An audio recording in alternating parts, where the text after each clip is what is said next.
কার্যকলাপ শেষ করে পোলাপান থেকে টাকা বুঝিয়ে নিয়ে যখন আমি দোকানে এসে বসি, ওই যে সন্ত্রাসীটা আছে খোকন, এটা আমার সাথে এর আগেও বারবার গ্যাঞ্জাম করতে থাকে, আমাকে আবারও মারার জন্য পায়তারা করছিল। এরপরে আবার একটা স্থায়ী মেম্বারের সমাধান দিয়ে আমি আবার দোকানপাট করি এখানে। আজকে হঠাৎ করে অফিস থেকে আসার পরে আমি ওই দোকানে যখন বসছি, তখন এসে ও আমার থেকে গিয়ে একদল সন্ত্রাসী নিয়ে চাঁদা দাবি করে।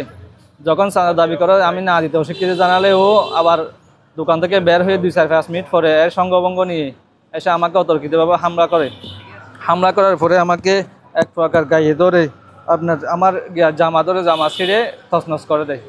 এরপরে গিয়ে আপনারা আমাকে দোকান থেকে বাইর করে এরা ওই খোকনের হাতে যেটা দা ছিল দা দিয়ে আমাকে খুব দিয়ে হাতে এখানে আঘাত করে দিছে। এর সহযোগী যারা আছে এরা ইট দিয়ে, লাঠি দিয়ে, রড দিয়ে মেরে আমাকে এখানে ফাইয়ে মাথায় তেতলু আঘাত করে, মানে বাসায় গিয়ে আপনার এই সঙ্গভঙ্গ আমাকে খুঁজ করতে থাকে। আবার না পাইয়ে আমাকে স্থানীয়রা থানায় দিছে। তখন আমাকে যখন দোকান থেকে বের করে ফেলছে, তখন আমার দোকানপাট খোলা ছিল। এরা দোকানে ঢুকে আপনার আমার দোকানটা লুটপাট করে আমার ক্যাশ থেকে টাকা পয়সা নিয়ে এরা পালিয়ে যায়। এরপর গিয়া যখন আমি এখানে একা আমার বাসায় খবর দিই, বাসায় খবর দিলে আমার ভাইয়েরা এসে আমাকে এখান থেকে উদ্ধার করে এখানে হাসপাতালে নিয়ে আসে। ও এরকম একটা টাইপের লোক, যে সন্ত্রাসী টাইপের লোক, ও চাঁদাবাজ লোক। এর সাথে এলাকায় শতকরা 85 জনের সাথে এদের সাথে খারাপ সম্পর্ক।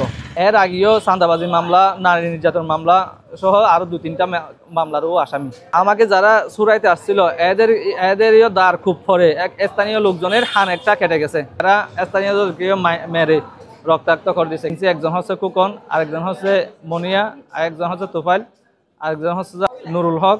এখন আমি সব চাই যে প্রশাসনের কাছে আমি চাই যে আমার সুষ্ঠু তদন্ত করে আমার ওর একটু সঠিক যেহেতু ন্যায় বিচারটা আমি পাই, ওটাই আমি চাই।